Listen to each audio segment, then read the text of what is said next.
Hey guys, what's going on? Doing a little comparison test between Widowmaker and Ana today. First, just checking out the damage and how long it takes these two to kill these bots, which represent an average 200 health hero. First up is Widowmaker. With body shots, she can finish him off in 5.5 to 6 seconds, depending on how long you hold the charge. I assume in a live game, most of the time players will fully charge and try to get a one-shot kill by headshotting, so that's what I did. Killing both with headshots is obviously going to be about 3 seconds, so we can conclude that it takes about 1.5 seconds to fully charge a Widowmaker shot. One thing to keep in mind though is that a headshot from a fully loaded shot deals 300 damage, making her able to one-shot most heroes in the game as long as it's in the head. And then we have the machine gun for closer encounters, but it's honestly not very impressive. With every bullet landing in the body area, which is highly unlikely in a live game, it takes 16 bullets to kill a target, which takes as long as one fully charged sniper round. To kill both bots would be more than double the time since you will need to reload. All headshots, which again is very unlikely, takes 8 bullets and just under a second. Moving on to Ana, which will be much easier since she only has one weapon,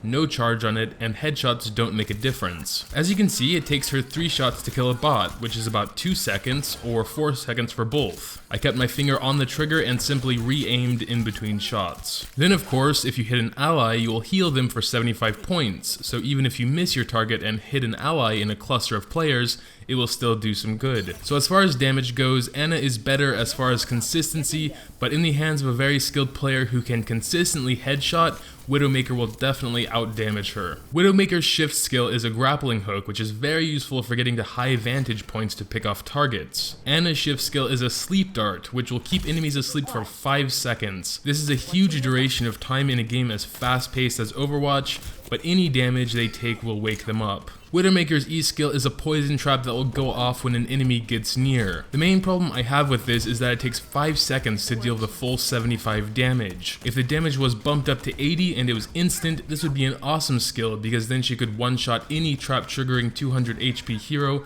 headshot or not. Ana's E skill is amazing for support, burst healing all allies in the radius for 100 HP and making healing of all types more effective for 5 seconds. If an enemy is within that radius, not only will it cause a bit of damage, but they can't be healed at all for 5 seconds. Widowmaker's ultimate ability is useful for the whole team, but if you have a Hanzo on your team, and let's be honest, you probably do, it makes her ult much less useful, since Hanzo can show locations much more often than Widowmaker can. Then there's the fact she announces pretty loudly her ult is going off, giving enemies a chance to take cover. Ana's ultimate ability is quite useful depending on the situation, giving one ally a huge buff to movement speed, damage, and defense. Timing it with another ally's ultimate to make them a monster for a short time is most of what I've seen. All in all, I would say Ana is currently the better pick in most situations. If your team doesn't have a dedicated healer like Mercy and you want to snipe, it's Ana all the way in my opinion. Many people believe Widowmaker needs a buff and I wholeheartedly agree there. But yeah, tell me what you guys think. Was I too hard or biased?